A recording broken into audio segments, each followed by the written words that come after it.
Well, this weekend, the heir to an American political dynasty will be coming to Western New York. Robert Kennedy Jr. is running as an independent presidential candidate. He has a campaign stop planned for Saturday in West Seneca. Of course, he is the son of RFK and nephew of President John F. Kennedy, and he brings a fair share of controversy with him. Joining me to talk about this visit is our 7 News political analyst, Bob McCarthy. Bob, thanks for being here. Yes, sir, Michael. So third-party candidates, certainly in modern history, they've never even gotten close to winning. They can certainly be spoilers. What strikes me about this RFK Jr. visit, and correct me if I'm wrong, but I think this is a campaign stop, right? Not necessarily just here to raise money? It is not really either. It's basically being billed as kind of an informational type of thing, a speech, a discussion. They're trying to keep it low key, but we all know why he's here. Yeah. So ballot access has become a big thing, right? RFK Jr. trying to, it's not easy when you're an independent candidate to get on the ballot in each individual state.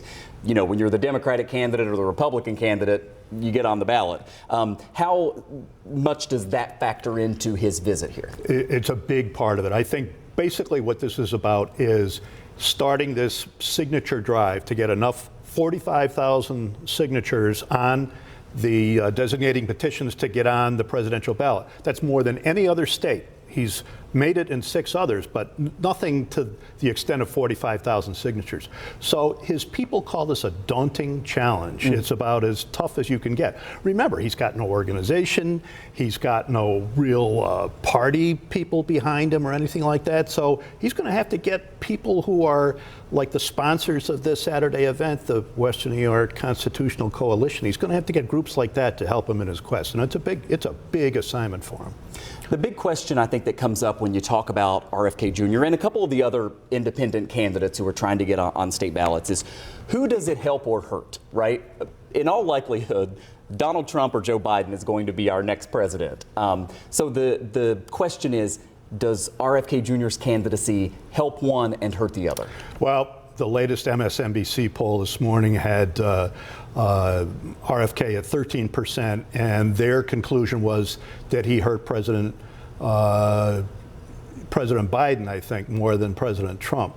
But at the same time, both of these candidates are just deathly afraid of him. Yeah. They want nothing to do with him. They want him off the ballot because of his potential to get maybe 13% and be a real factor in this thing. Yeah, it could. And what's so interesting about this one, usually you know which side is going to be hurt or helped by a candidate. In RFK Jr.'s case, you could see him taking some votes away from Joe Biden because he's a Kennedy. You could see him taking some votes away from Donald Trump because of his position on COVID mandates, and right. He's been embraced by some people on the right and libertarians. So I don't think anybody really knows what he's going to do. That's why he's such a wild card in this. That's why both of these camps are so absolutely terrified of him. Yeah. And that's why he becomes a very interesting character in this, especially because of that Kennedy name, which still has some allure and a real magic about it, especially in New York State, where his father was our senator many years ago. Yeah, absolutely. Again, that event happening this weekend. We'll be following it. 7 News political analyst Bob McCarthy. Always great to see you, Bob. You Thanks. betcha, Michael.